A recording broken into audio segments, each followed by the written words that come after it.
1 Samuel അധ്യായം 2. Hannah ഇങ്ങനെ പ്രാർത്ഥിച്ചു: എൻ്റെ ഹൃദയം കർത്താവിൽ ആനന്ദിക്കുന്നു, എൻ്റെ ശിരസ് കർത്താവിൽ ഉയർന്നിരിക്കുന്നു. എൻ്റെ അധരം ശത്രുക്കളെ പരിഹസിക്കുന്നു, എന്തെന്നാൽ അവിടുത്തെ രക്ഷയിൽ ഞാൻ ആനന്ദിക്കുന്നു. കർത്താവിനെ പോലെ പരിശുദ്ധനായി മറ്റാരുമില്ല, കർത്താവല്ലാതെ മറ്റാരുമില്ല. നമ്മുടെ ദൈവത്തെപ്പോലെ സുസ്ഥിരമായ ഒരാശ്രയമില്ല. അഹന്തയോടെ മേലിൽ സംസാരിക്കരുത്. നിന്റെ നാവിൽ നിന്ന് ഗർവ് പുറപ്പെടാതിരിക്കട്ടെ. കാരണം കർത്താവ് സർവജ്ഞനായ ദൈവമാണ്. പ്രവൃത്തികളെ വിലയിരുത്തുന്നത് അവിടുന്നാണല്ലോ. വീരന്മാരുടെ വില്ലുകൾ തകരുന്നു, ബലഹീനരാകട്ടെ ശക്തി പ്രാപിക്കുന്നു. സുഭിക്ഷം അനുഭവിച്ചിരുന്നവർ ആഹാരത്തിനായി കൂലിപ്പണി ചെയ്യുന്നു, വിശപ്പ് അനുഭവിച്ചിരുന്നവർ സംതൃപ്തി അടയുന്നു. വന്ധ്യ 7 പ്രസവിക്കുന്നു, സന്താന സമ്പത്തുള്ളവൾ നിരാലംബയാകുന്നു. കർത്താവ് ജീവൻ എടുക്കുകയും കൊടുക്കുകയും ചെയ്യുന്നു. അവിടുന്ന് പാതാളത്തിലേക്ക് ഇറക്കുകയും അവിടെ നിന്ന് കയറ്റുകയും ചെയ്യുന്നു. ദരിദ്രനും ധനികനുമാക്കുന്നത് കർത്താവാണ്. താഴ്ത്തുന്നതും ഉയർത്തുന്നതും അവിടുന്ന് തന്നെ.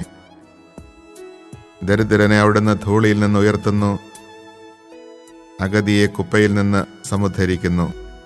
അങ്ങനെ അവരെ പ്രഭുക്കന്മാരോടൊപ്പം ഇരുത്തി ഉന്നത സ്ഥാനങ്ങൾക്ക് അവകാശികളാക്കുന്നു. ഭൂമിയുടെ അടിത്തൂണുകൾ കർത്താവിൻ്റേതാണ്. അതിന്മേൽ അവിടുന്ന് ലോകത്തെ ഉറപ്പിച്ചിരിക്കുന്നു. തൻ്റെ വിശ്വസ്തരുടെ പാദങ്ങളെ അവിടുന്ന് കാക്കുന്നു. ദുഷ്ടന്മാർ അന്ധകാരത്തിൽ ഉപേക്ഷിക്കപ്പെടുന്നു. ശക്തിയാൽ ആരും പ്രബലനാകുന്നില്ല. കർത്താവ് പ്രതിയോഗികളെ ഛിന്ന ഭിന്നമാക്കുന്നു. അവർക്കെതിരെ ആകാശത്തിൽ ഇടിമുഴക്കുന്നു. അവിടുന്ന് ഭൂമിയെ മുഴുവൻ വിധിക്കും. തൻ്റെ രാജാവിന് ശക്തി കൊടുക്കും. തൻ്റെ അഭിഷിക്തൻ്റെ ശിരസ് ഉയരുമാറാക്കും. അനന്തരം എൽക്കാന റാമായിലുള്ള തൻ്റെ ഭവനത്തിലേക്ക് മടങ്ങി. ബാലനായ സാമുവേലാകട്ടെ പുരോഹിതനായ ഏലിയുടെ സാന്നിധ്യത്തിൽ കർത്താവിന് ശുശ്രൂഷ ചെയ്തു പോന്നു. ഏലിയുടെ പുത്രന്മാർ ദുർമാർഗികളും കർത്താവിനെ ബഹുമാനിക്കാത്തവരുമായിരുന്നു. ജനങ്ങളിൽ നിന്ന് പുരോഹിതന്മാർക്ക് ലഭിക്കേണ്ട വിഹിതത്തെ സംബന്ധിക്കുന്ന നിയമം അവർ മാനിച്ചില്ല. ആരെങ്കിലും ബലിയർപ്പിച്ച മാംസം പാകം ചെയ്യുമ്പോൾ പുരോഹിതന്റെ ഭൃത്യൻ പാത്രത്തിൽ മുപ്പല്ലി കൊണ്ട് കുത്തി അതിൽ കിട്ടുന്നത് മുഴുവൻ പുരോഹിതന് വേണ്ടി എടുത്തിരുന്നു. ഷീലോയിൽ വന്നിരുന്ന ഇസ്രായേൽക്കാരോടെല്ലാം അവർ ഇപ്രകാരമാണ് പ്രവർത്തിച്ചത്. കൂടാതെ മേധസ് ദഹിപ്പിക്കുന്നതിന് മുമ്പ് തന്നെ ബലിയർപ്പിക്കുന്നവനോട് പുരോഹിതന്റെ ഭൃത്യൻ വന്ന് പറയും: പുരോഹിതന് വേണ്ടി പാകം ചെയ്യാൻ കുറേ മാംസം തരിക. പച്ച മാംസമല്ലാതെ വേവിച്ചത് അദ്ദേഹം സ്വീകരിക്കുകയില്ല. ആദ്യം മേധസ് ദഹിപ്പിക്കട്ടെ, എന്നിട്ട് നിങ്ങൾക്ക് ഇഷ്ടമുള്ളത് എടുക്കാമെന്ന് തടസ്സം പറഞ്ഞാൽ, പോരാ, ഇപ്പോൾ തന്നെ വേണം, അല്ലെങ്കിൽ ഞാൻ ബലം പ്രയോഗിച്ച് എടുക്കും എന്ന് അവൻ മറുപടി പറയുമായിരുന്നു. ഏലിയുടെ പുത്രന്മാരുടെ പാപം ദൈവസന്നിധിയിൽ ഗുരുതരമായി തീർന്നു. അത്ര അശ്രദ്ധയോടെയാണ് അവർ കർത്താവിനുള്ള അർച്ചനയെ വീക്ഷിച്ചത്. ബാലനായ സാമുവേൽ കർത്താവിന് ശുശ്രൂഷ ചെയ്തു പോന്നു. ചണനൂൽ കൊണ്ടുള്ള ഒരു വിശേഷ വസ്ത്രമാണ് അവൻ ധരിച്ചിരുന്നത്. ബലിയർപ്പിക്കാൻ കർത്താവിനോടൊത്ത് വർഷം തോറും പോകുമ്പോൾ അവൻ്റെ അമ്മ ചെറിയ ഉടുപ്പുണ്ടാക്കി അവന് കൊടുത്തിരുന്നു. കർത്താവിന് സമർപ്പിച്ച ഈ കുട്ടിക്ക് പകരം ഈ സ്ത്രീയിൽ നിന്ന് തന്നെ വേറെ സന്താനങ്ങളെ ദൈവം നൽകട്ടെ എന്ന് എൽക്കാനയെയും ഭാര്യയെയും ഏലി അനുഗ്രഹിച്ചിരുന്നു. പിന്നീട് അവർ വീട്ടിലേക്ക് പോകും. കർത്താവ് ഹന്നായെ കടാക്ഷിച്ചു. അവൾ ഗർഭം ധരിച്ച് 3 പുത്രന്മാരെയും 2 പുത്രിമാരെയും പ്രസവിച്ചു. ബാലനായ സാമുവേലാകട്ടെ കർത്താവിൻ്റെ സന്നിധിയിൽ വളർന്നു വന്നു. ഏലി വൃദ്ധനായി. തൻ്റെ പുത്രന്മാർ ഇസ്രായേൽ ജനത്തോട് ചെയ്തിരുന്നതെല്ലാം അവൻ കേട്ടു. സമാഗമ കൂടാരത്തിൻ്റെ പ്രവേശന കവാടത്തിൽ ജോലി ചെയ്തിരുന്ന സ്ത്രീകളോടൊത്ത് അവർ ശയിച്ചിരുന്ന വിവരവും അവൻ അറിഞ്ഞു. അവൻ അവരോട് പറഞ്ഞു, എന്താണ് നിങ്ങൾ ഈ ചെയ്യുന്നത്? നിങ്ങളുടെ ദുഷ്കൃത്യങ്ങളെപ്പറ്റി ഓരോരുത്തർ പറയുന്നത് ഞാൻ കേൾക്കുന്നു. മക്കളെ, മേലാൽ അങ്ങനെ ചെയ്യരുത്. നിങ്ങളെപ്പറ്റി ദൈവജനം പറഞ്ഞ് ഞാൻ കേൾക്കുന്ന കാര്യങ്ങൾ തീരെ നന്നല്ല. മനുഷ്യൻ മനുഷ്യനോട് പാപം ചെയ്താൽ ദൈവം അവനു വേണ്ടി മാധ്യസ്ഥം വഹിക്കും. കർത്താവിനോട് പാപം ചെയ്താൽ ആര് മാധ്യസ്ഥം വഹിക്കും? പക്ഷേ അവർ പിതാവിൻ്റെ വാക്ക് കേട്ടില്ല. കാരണം അവരെ നശിപ്പിക്കാൻ കർത്താവ് നിശ്ചയിച്ചിരുന്നു. ബാലനായ സാമുവേലാകട്ടെ കർത്താവിൻ്റെയും മനുഷ്യരുടെയും പ്രീതിയിൽ വളർന്നു വന്നു. കർത്താവ് അയച്ച ഒരാൾ ഏലിയുടെ അടുക്കൽ വന്ന് പറഞ്ഞു, കർത്താവ് ഇപ്രകാരം പറയുന്നു, നിന്റെ പിതാവിൻ്റെ കുടുംബം ഈജിപ്തിൽ ഫറവോയുടെ ഭവനത്തിൽ അടിമയായിരിക്കുമ്പോൾ ഞാൻ അവർക്ക് എന്നെ തന്നെ വെളിപ്പെടുത്തി. എൻ്റെ ബലിപീഠത്തെ സമീപിക്കാനും ധൂപാർപ്പണം നടത്താനും എൻ്റെ മുമ്പിൽ എഫോദ് ധരിക്കാനും ഇസ്രായേലിൻ്റെ എല്ലാ ഗോത്രങ്ങളിൽ നിന്ന് ഞാൻ അവനെ എൻ്റെ പുരോഹിതനായി തിരഞ്ഞെടുത്തു. ഇസ്രായേൽ മക്കൾ ദഹനബലിക്ക് അർപ്പിച്ചതെല്ലാം നിന്റെ പിതൃഭവനത്തിന് ഞാൻ കൊടുത്തു. എന്നിട്ടും എന്തുകൊണ്ടാണ് എനിക്ക് അർപ്പിക്കണമെന്ന് കൽപ്പിച്ചിട്ടുള്ള ബലികളെയും കാഴ്ചകളെയും നീ ആർത്തിയോടെ നോക്കുന്നത്? നിങ്ങൾ എൻ്റെ ജനം എനിക്കർപ്പിക്കുന്ന സകല ബലികളുടെയും വിശിഷ്ടഭാഗം തിന്നുകൊഴുത്തു. എന്നേക്കാൾ കൂടുതൽ നിന്റെ മക്കളെ നീ ബഹുമാനിക്കുന്നത് എന്ത്? അതിനാൽ ഇസ്രായേലിൻ്റെ ദൈവമായ കർത്താവ് അരുളിച്ചെയ്യുന്നു, നിന്റെയും നിന്റെ പിതാവിൻ്റെയും കുടുംബം നിത്യവും എനിക്ക് ശുശ്രൂഷ ചെയ്യുമെന്ന് ഞാൻ വാഗ്ദാനം ചെയ്തിരുന്നു. എന്നാൽ ഇപ്പോൾ കർത്താവായ ഞാൻ പ്രഖ്യാപിക്കുന്നു, ഇനി അങ്ങനെ ആയിരിക്കുകയില്ല. എന്നെ ആദരിക്കുന്നവരെ ഞാനും ആദരിക്കും, എന്നെ നിന്ദിക്കുന്നവർ നിന്ദിക്കപ്പെടും. വാർദ്ധക്യത്തിലെത്താൻ ആർക്കും ഇടയാകാത്ത വിധം നിന്റെയും നിന്റെ പിതൃകുടുംബത്തിൻ്റെയും ശക്തി ഞാൻ ക്ഷയിപ്പിക്കുന്ന ദിവസം ഇതാ അടുത്തിരിക്കുന്നു.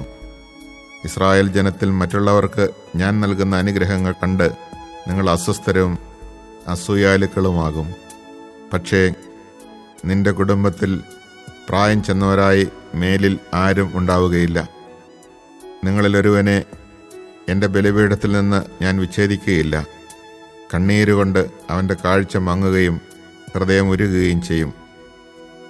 നിന്റെ സന്താനങ്ങൾ വാളിനിരയാകും. നിന്റെ പുത്രന്മാരായ ഹോഫ്നിയും ഫിനെഹാസും ഒരേ ദിവസം തന്നെ മരിക്കും. ഇത് നിനക്ക് അടയാളമായിരിക്കും. എനിക്ക് വേണ്ടി വിശ്വസ്തനായ ഒരു പുരോഹിതനെ ഞാൻ തിരഞ്ഞെടുക്കും. എൻ്റെ ഹൃദയാഭിലാഷമനുസരിച്ച് അവൻ പ്രവർത്തിക്കും. അവൻ്റെ കുടുംബം ഞാൻ നിലനിർത്തും. എൻ്റെ അഭിഷിക്തൻ്റെ സന്നിധിയിൽ അവൻ നിത്യവും ശുശ്രൂഷ ചെയ്യും. നിന്റെ കുടുംബത്തിൽ അവശേഷിക്കുന്നവരെല്ലാം ഒരു വെള്ളിക്കാശിനും ഒരു കഷണം അപ്പത്തിനും വേണ്ടി അവനോട് യാചിച്ചുകൊണ്ട് പറയും, ഒരു കഷണം അപ്പം ലഭിക്കേണ്ടതിന് എന്നെ ഏതെങ്കിലും ഒരു പുരോഹിത വൃത്തിക്ക് ചേർക്കണമേ. Chapter 2. My heart exults in the Lord, my horn is exalted in my God. I have swallowed up my enemies, I rejoice in my victory. There is no Holy One like the Lord, there is no rock like our God. Speak boastfully no longer, nor let arrogance issue from your mouths.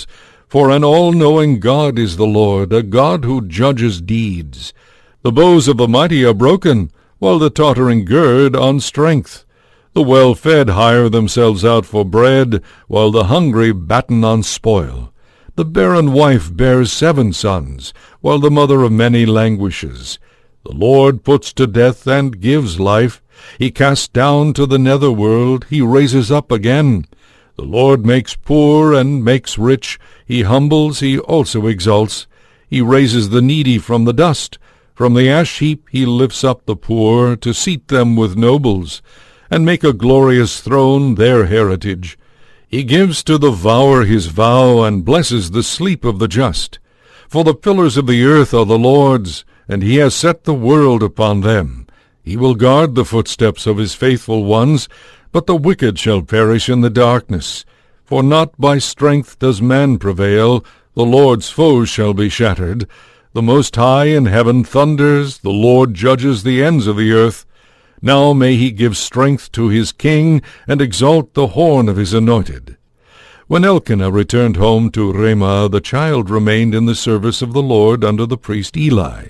Now the sons of Eli were wicked. They had respect neither for the Lord nor for the priest's duties toward the people. When someone offered a sacrifice, the priest's servants would come with a three-pronged fork while the meat was still boiling, and would thrust it into the basin, kettle, cauldron, or pot. Whatever the fork brought up, the priest would keep. That is how all the Israelites were treated who came to the sanctuary at Shiloh. In fact, even before the fat was burned, the priest's servant would come and say to the man offering the sacrifice, "Give me some meat to roast for the priest." He will not accept boiled meat from you, only raw meat. And if the man protested to him, "Let the fat be burned first, as is the custom, then take whatever you wish," he would reply, "No, give it to me now, or else I will take it by force." Thus the young men sinned grievously in the presence of the Lord. They treated the offerings to the Lord with disdain. Meanwhile the boy Samuel, girt with a linen apron, was serving in the presence of the Lord. His mother used to make a little garment for him, which she would bring him each time she went up with her husband to offer the customary sacrifice. And Eli would bless Elkanah and his wife as they were leaving for home. He would say, "May the Lord repay you with children from this woman for the gift she has made to the Lord." The Lord favored Hannah so that she conceived, and gave birth to 3 more sons and 2 daughters, while young Samuel grew up in the service of the Lord. When Eli was very old, he heard repeatedly how his sons were treating all Israel, and that they were having relations with the women serving at the entry of the meeting tent. So he said to them, "Why are you doing such things? No, my sons, you must not do these things. It is not a good report that I hear the people of the Lord spreading about you. If a man sins against another man, one can intercede for him with the Lord. But if a man sins against the Lord, who can intercede for him?" But they disregarded their father's warning, since the Lord had decided on their death. Meanwhile, young Samuel was growing in stature and in worth in the estimation of the Lord and of men. A man of God came to Eli and said to him, "This is what the Lord says. I went so far as to reveal myself to your father's family when they were in Egypt as slaves to the house of Pharaoh. I chose them out of all the tribes of Israel to be my priests, to go up to my altar, to burn incense, and to wear the ephod before me. And I assigned all the oblations of the Israelites to your father's family. Why do you keep a greedy eye on my sacrifices and on the offerings which I have prescribed? And why do you honor your sons in preference to me, fattening yourselves with the choicest part of every offering of my people Israel?